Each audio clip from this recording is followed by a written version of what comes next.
Good morning, everyone. It is wonderful to see you all here with us today.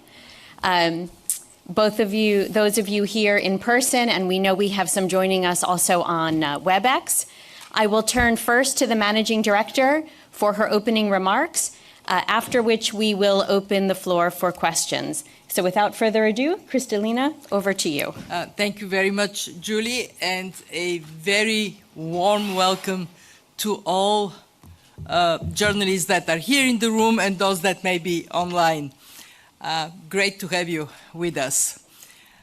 When we gathered here 6 months ago at our spring meetings, there was a lot of anxiety about the state of the global economy. I'm sure you remember that. Then we predicted a considerable slowdown in growth, but no recession. 6 months on, where do we stand? In a nutshell, better than feared, but worse than needed. And uncertainty has continued to go up, up, up, gold values too. As you saw in our latest World Economic Outlook, global growth has held fairly steady and is projected to slow from 3.3% last year to 3.2% this year and 3.1% in 2026. That's better than we feared, better than we projected 6 months ago. So the question is, why has the global economy shown such resilience in the face of uncertainty and profound transformations in geopolitics, in technology, in trade relations, in demography? I can give you two core reasons. First, improved policy fundamentals. Since the global financial crisis, many countries, especially emerging markets, we have a chapter on emerging markets policy fundamentals, have pursued sound policies. They have strengthened their institutions. They have strengthened their frameworks. This investment is paying off, and if I may say, stay the course. Second, the adaptability of the private sector, which has shown agility in import front-loading, in supply chain strengthening, in just navigating uncertainty, is quite remarkable. But even so, the outlook we have is underwhelming. Medium-term growth prospects remain weak. Public debt is near record highs and continues to climb, and the global economy is excessively imbalanced. The forces of change are making the global economy less predictable, and it is impacting people. People are anxious. They're taking to the streets to demand better opportunities. So what can countries do? In the global policy agenda, I emphasize three overarching priorities. First, we know private sector handles uncertainty better. So unlock private sector growth for economies to deliver more jobs and better livelihoods. For the private sector to thrive, countries must push ahead with broad and ambitious domestic reforms. I have encouraged our members to embrace a regulatory house cleaning to help foster innovation and entrepreneurship. And I urge them to keep trade as an engine of growth. This can only be accomplished, though, when the basic building blocks of private enterprise are in place. Strong institutions, free and fair markets, and stable macroeconomic environment, which brings me to the second priority: secure sound macroeconomic fundamentals for navigating a more turbulent world. On fiscal policy, countries must rebuild fiscal space and reduce debt. This means relying more on domestic sources of revenues and making smart budget choices. On monetary and financial sector policies, the priority remains to preserve stability and guard against financial stability risks. And third, reduce global imbalances. They have shot up. Countries with excessive surpluses, like China, should boost domestic demand, including by spending less on industrial policy and more on social safety nets. Those with excessive deficits, notably the United States, need to reduce fiscal deficits and incentivize private savings. As always, at the IMF, we are focused on what we can do to help countries strengthen economic and financial stability, resolve balance of payment problems, build strong policies and institutions. And there are a couple of very important developments that we are pursuing. We have in motion comprehensive surveillance review to sharpen the focus on surveillance, including our advice on trade policies and domestic reforms to rebalance the economy. We have an ongoing review on conditionality. It would strengthen program design so we can better support our members and help them navigate this more uncertain world. To ensure our capacity to provide much-needed financing to low-income countries, we need to continue to mobilize our members to fully implement the PRGT reform agreed last October. And there is one thing that I'm calling members to look carefully into. This is our Catastrophe Containment and Relief Trust. It was very useful to help the poorest of the poor during COVID, but it is depleted. For the new shocks to come, we need to seriously consider replenishing it.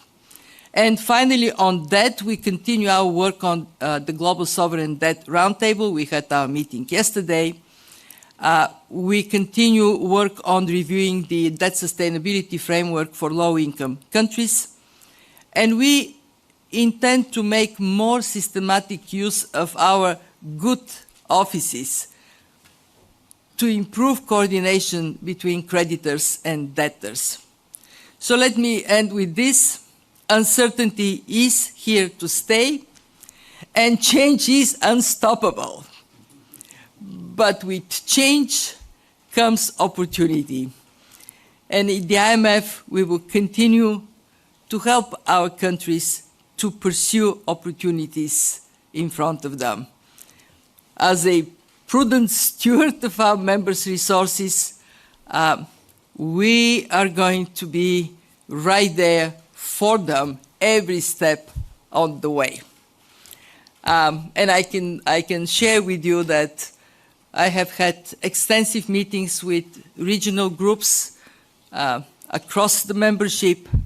The interest in the fund to provide calibrated, detailed, country-specific advice for this moment of time is just overwhelming. Makes me feel very good that our members value what we can offer, and I know we will reflect on all this when the meetings are over. Julie, back to you. All right, thank you very much. We'll now open the floor for questions. Please raise your hand. I see many of you are doing so, and we will take questions from the floor. Okay, let's start. Let's start actually in the back here, right on the end. Man with the pen in his hand, right here. Yep. So, Mr. Pen Man. Miles McCormick with the Financial Times. Thank you for doing this. Managing Director, there's been a lot of talk about the role of artificial intelligence over the past while. And I wonder, could you outline how big a role you think the AI investment boom is playing in the resilience of the global economy? Excellent question. The AI investment boom is bringing incredible optimism, mostly concentrated in the United States. When we look at the distribution of AI investments, the US stands very tall, and then come the rest of the world. What it drives here is also recognizing that there are two things for AI to work. One, energy. How that can be secured on the scale that is necessary. When we look at the demand for energy for AI, it is equivalent of half of the energy consumption of the United States. It's really big. And the second one is how would then AI penetrate the rest of the economy? How would it transform sectors? Because AI would be valuable only if it makes a major contribution to productivity and growth. We have done our assessment.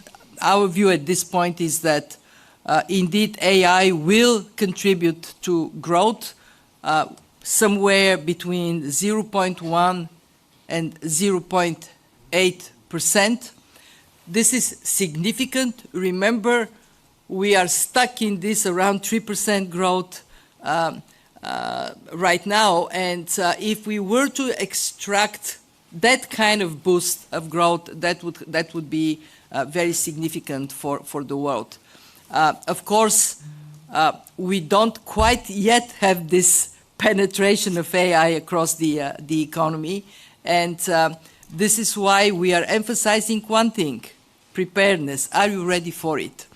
We have developed at the fund AI Preparedness Index.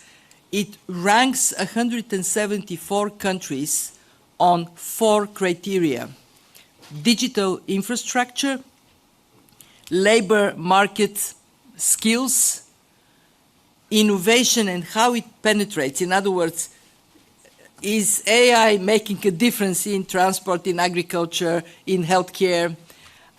And the fourth is the trickiest: regulation and ethics.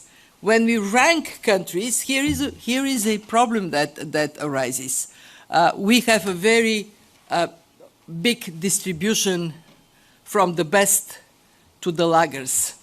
Advanced economies and some emerging markets, among them China, but also Gulf, most of the Gulf, they're concentrated in the top 1/3.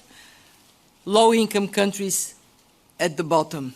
So the risk we see is that we may end up in a world in which there is increase in productivity, but it is also a source of divergence within countries and across countries. And this is why I go back to the point I made: preparedness really matters. And it is happening fast. So we don't really have much time as societies to be ready for AI. I love asking this question, so bear with me. How many of you are using one or another application of AI? So here we go. Okay, let's go to the next question. Okay, let's go to this side of the room. I'm going to go to the gentleman second row with the, right there.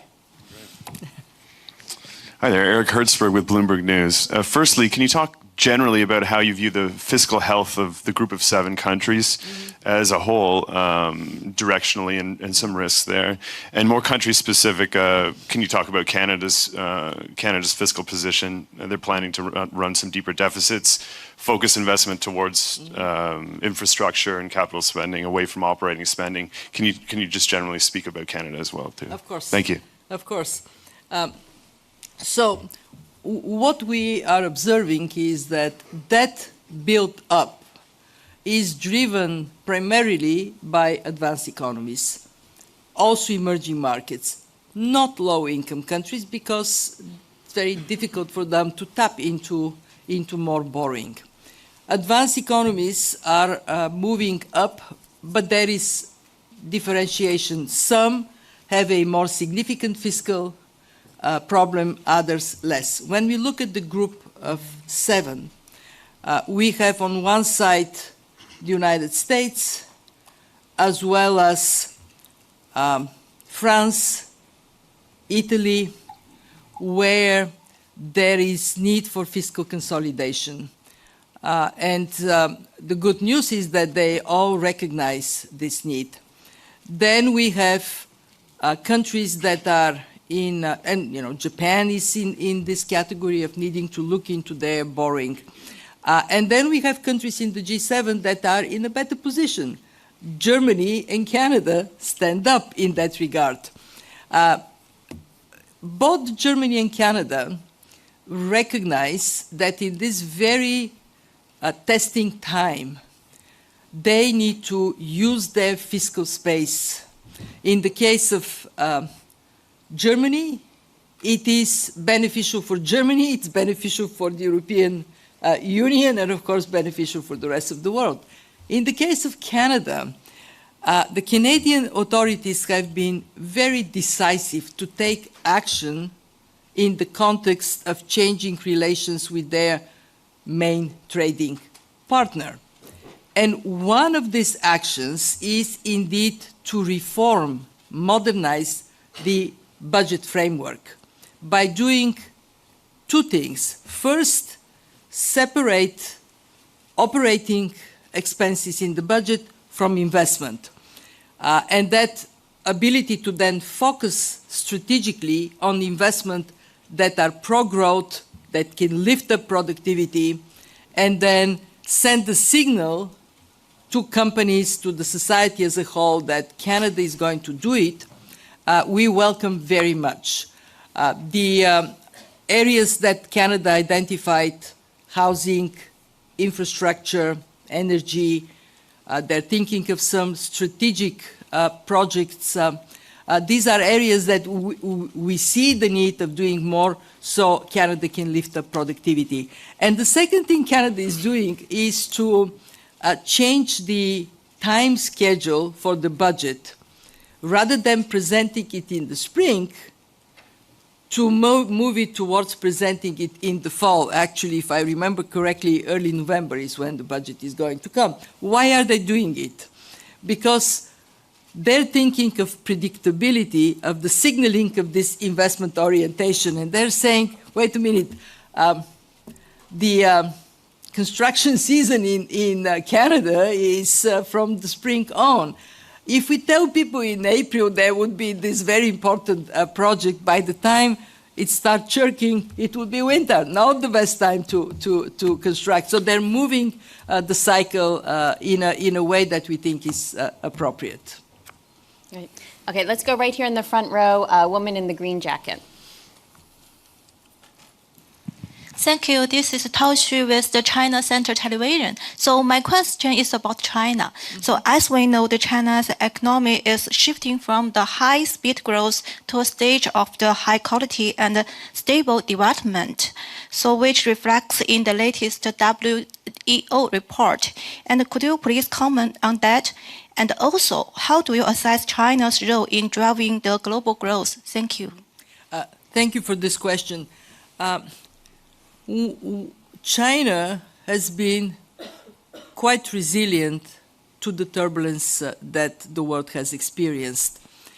We project growth this year at 4.8%.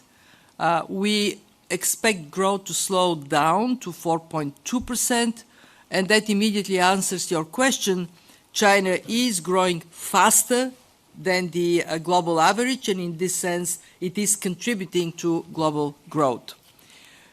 China faces a fork on the road. Whether China would continue with the growth model that it had before, export-oriented, or it would reorient the economy towards domestic consumption. And the Chinese leadership recognizes that it is time to take this turn, to move the economy towards towards domestic consumption. What does that mean? There are three important priorities. The first one is resolve the real estate sector problems resolutely, get them out of the way. Why? Because they hold down consumer confidence as long as this problem persists.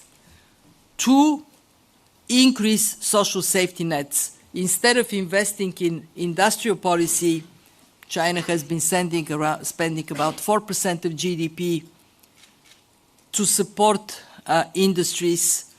Redirect this money towards supporting social safety nets to boost consumer confidence and reduce the saving tendency, spend more, save a bit less. Three, China has a lot of opportunity to open up sectors that are currently not as market active, like services, from education to healthcare to other types of services. And I think that if China takes this turn, then it would be a major contribution to reducing the excessive imbalance currently China presents. And I think it is overall right for a large economy like the Chinese economy to do more at home than outside. Okay. All right, let's go right here. First row at the end. Thank you. Good morning, Madam Managing Director Kristalina Georgieva. Good morning, Madam Kozak. Madam Kristalina, you recently highlighted positive developments in Senegal. I'm the correspondent of the outlet, Senegalese outlet 2STV. So, yet multiple credit rating agencies continue to downgrade the country. Could you share your perspective on this apparent contradiction? Specifically, to what extent might the downgrade be linked to delays in the IMF response to the hidden debt issue? Thank you very much. Thank you for your question. I want to start by giving full credit to the Senegalese authorities for uncovering a major misreporting problem. There was debt hidden and they brought it to light. Assessing why this happened, what is the magnitude, and what to do about it took some time.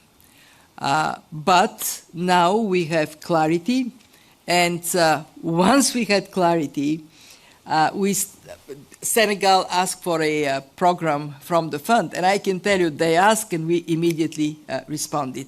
I met with the Senegalese delegation here. We had a very constructive discussion on what the objectives of a program could be, how to go about it, and we are dispatching a team immediately after the annual meetings to Senegal. So in that sense, we acted as soon as conditions allowed it. We don't comment on rating agencies. You put this question to the rating agencies, what is our thinking? But I can say this, Senegal has a great potential. With sound management, the country can do so well for its people. And you're one of them, so best of luck. Very good. Okay, let's go to the middle. Gentleman right here with the blue shirt, yellow tie. Yep.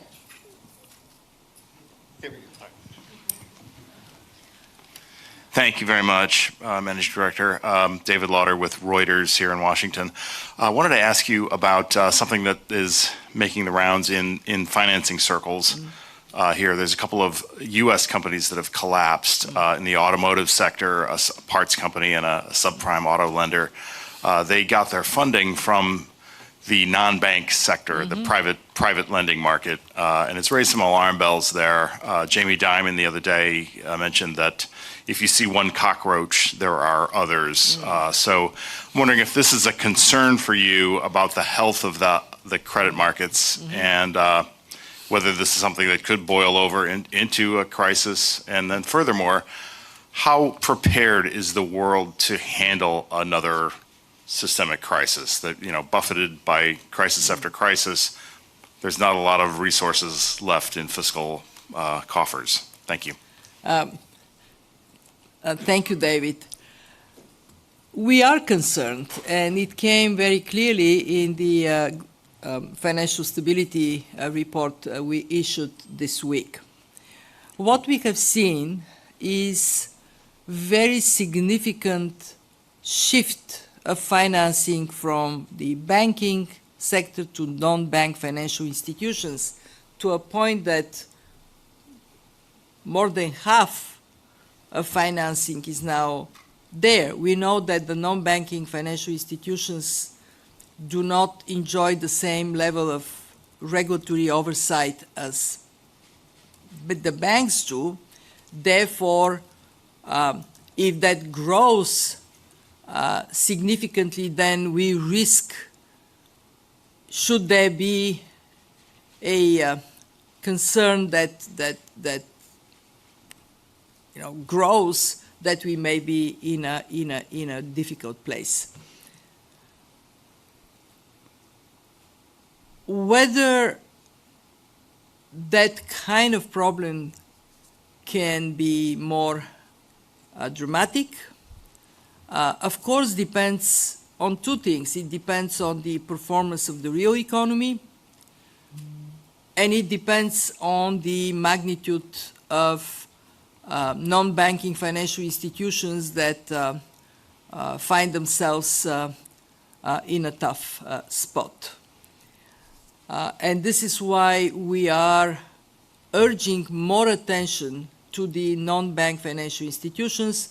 We are asking a question: what should be done to have more oversight, more, a better view of what is happening there? You are asking the question that keeps me awake every so often at night. At this point, what we see is a world that has learned to operate with more responsibility, with better policy frameworks, and it is across the globe. It's not like we have a small subset of advanced economies with good fundamentals. We actually have many emerging market economies with very strong fundamentals.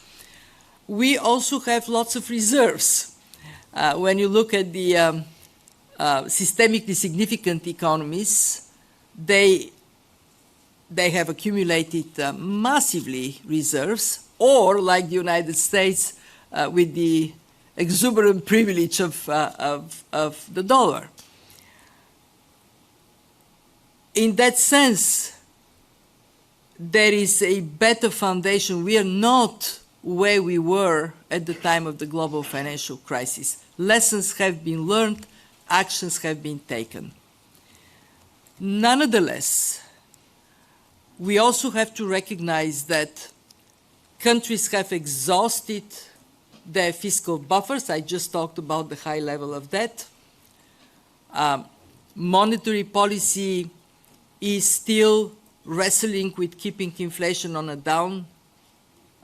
downward trend, with the exception of parts of Asia where actually disinflation went too far. And in this environment, of course, the security blanket is covering us, but maybe we have a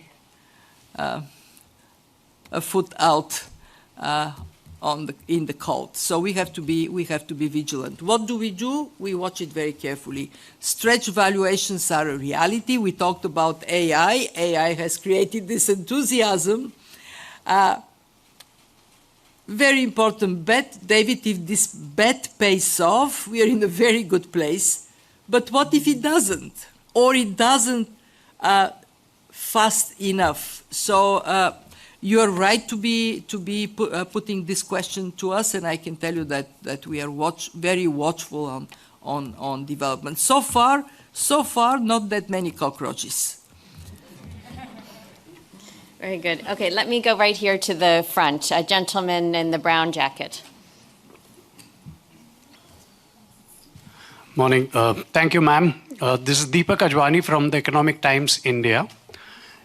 You've had kind words for India, and you've called it an efficient growth engine, thanks to the reforms put out recently. India wants to do much more and contribute to the global economy. But just when India and Asia wants to contribute, the world is clamping down. Multilateral trade is under question. What is the solution for this? Because if the advanced economies want to stop trade and let the emerging markets not grow further, how will the global economy pan out from here? Should they be more generous and have more emerging market countries grow and contribute? What kind of reforms should India adopt, and what kind of geopolitical relationships should it develop so that this imbroglio goes away? Excellent question. So India is one of the fastest growing economies, and given its size, it contributes to global growth substantially. India is where it is because it has pursued very significant reforms. Tax reform, investing in infrastructure, digital infrastructure, but also roads, connectivity in the country. And that has injected this growth potential. Now, indeed, there is a significant change. The largest economy in the world has chosen to use tariffs as an instrument in relations with partners. Here is the interesting fact today. The rest of the world has not followed so far, and I want to put the emphasis on so far. Out of 191 members of the IMF, we have seen only 3 moving more forcefully on tariffs. Of course, first the United States, China, and to a certain degree, although there have been significant adjustments, Canada. 188 countries said, thank you, but no thank you. We prefer to continue to trade on most, what was the term? Most favored nation rules. And we are encouraging countries to please do that, because unless you are very large, relatively close economy, and India is not, it's an open economy, it doesn't work well for you.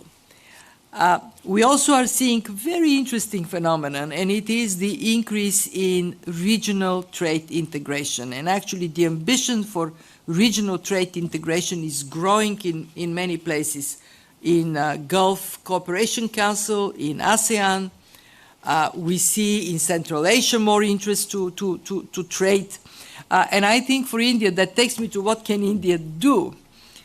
One, India itself can aim for a higher degree of trade integration with partners.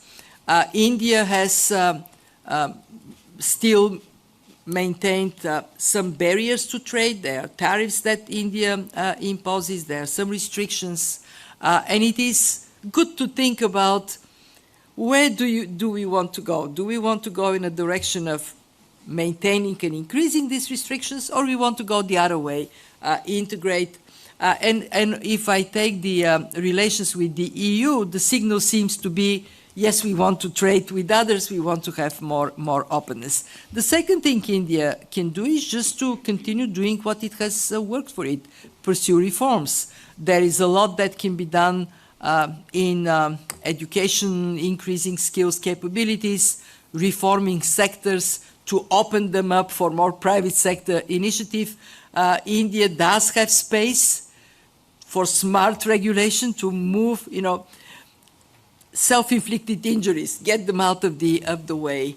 And I think the strategic direction of India, look at the future sources of growth. Where is the economy, the world economy, likely to go next? Demonstrably, the International Solar Alliance is a signal that India is thinking of that pursuit of opportunities. All right, let's go second row, man with the yellow lanyard. Yep, right there. Hello, Jeremy Warner from the Daily Telegraph in London. We've seen a significant rise in term premia of late, particularly in the UK, but also globally. Is this now the new normal? Indeed, they've returned really to the sort of levels we saw before the global financial crisis. So is this the new normal? And if so, what are the implications of that, particularly for countries with high sovereign debt? Well, this is why we are so loud in our call for fiscal consolidation and reducing debt levels across the world, because we should not be surprised if you look at the current debt composition. Big chunk of it was accumulated when interest rates were close to zero. Well, there is a moment when you need to refinance. You're refinancing in a different environment. Demand for refinancing and also access to financing is quite high. If you look at the one of the reasons why the world economy is doing relatively well, it is easy financial conditions. Even frontier markets are able to borrow at not the highest cost. But when you look at the longer term, then you see what? You see the reflection of uncertainty. Okay, I'm going to lend you money. You're going to pay me 10, 15 years from now. You need to pay me a little bit of premium because of this uncertainty. So I think you're right to put it in a sense that this is not a blip. This is more likely a trend towards somewhat higher reward for especially longer term.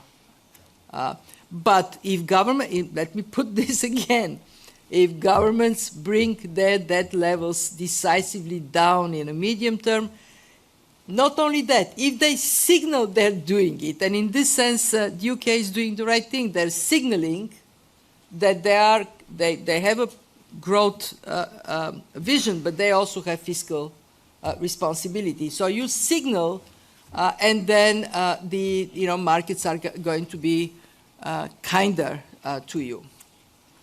All right, let's go right here to the front. Women in the green. It's me, Rula Taraune from CNBC Arabia. My question is about Middle East.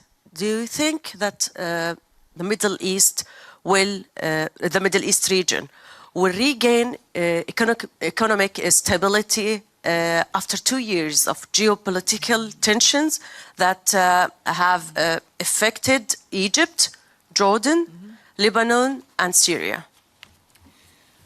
I'm sure everybody in this room, everybody on this planet, breathed a sign of relief when ceasefire was reached. For the sake of the people that have been affected, those waiting for their loved ones to go back home, those waiting for peace so they can move more freely in Gaza. It is important, of course, that everybody concerned encourages this direction of sustaining, lasting peace. And yes, it would benefit the region. Just think about Egypt. Less tensions means good news for the Egyptian economy. Same for Jordan. For Lebanon, we have Lebanon put a request for a program. With Egypt and Jordan, we have programs that are doing quite well. Lebanon has requested a program. I hope we would be able to come up with a program. Syria asked us for support to rebuild institutions, especially the central bank. We have already had a team in Damascus. So when there is peace, there is also this benefit that those who are there to support you, it is easier, more viable for this support to come. So absolutely there would be peace dividend for everybody. I'm going to go to another, we have time for one last question, so let me go into the audience. I'm going to go right here in the middle, man in the white shirt. This will be the last question. Thank you very much. Thank you, Julie. Good morning. Good morning, Managing Director. My question is about inflation. As you pointed out, most of the central banks are still wrestling with a relatively sticky inflation. Are there any concerns that the ongoing trade tensions, specifically between China and the US, might have spillover effects on inflation around the globe at some point? Thank you. What we see on the inflation front is overall inflation is trending down with some differences. In Asia, down, up to a point like in China where maybe a little bit of inflationary impulse could be a good thing, to somewhat higher than target, well, around target in the Eurozone, and somewhat higher here in the United States. When we look at the impact of tariffs, as I said in a previous answer, we have one country that is more engaged, another one that is responding. The rest of the world is, for now, not becoming part of a trade war. Meaning that for these countries that are on the receiving end of tariffs, tariffs act as a shock that contains inflation, doesn't increase inflation. But for the country that is originating tariffs, it is push of prices potentially up. So far in the US, the impact has been mute.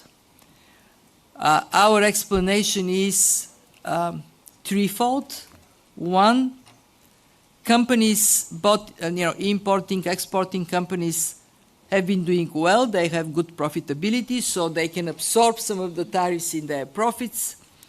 Two, there was a lot pre-positioning that allowed pre-tariff prices to be maintained.